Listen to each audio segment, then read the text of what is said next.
احنا الليله سعيدين في زياره للخطوط الاماميه.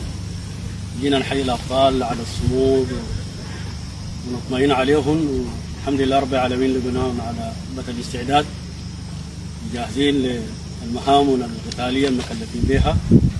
ونحن نرسل تحياتنا لكل جنودنا في موضوع النيل الازرق والفرقه الرابعه، لانه اخوانكم الخطوط الاماميه الفرقه الرابعه محرك النبأ اليغيث كل القوات السانده له على الفرج الواحد وجاهزين باذن الله للمهام. ونبشركم ان شاء الله تسمعوا ما يسركم غريبا باذن الله تعالى.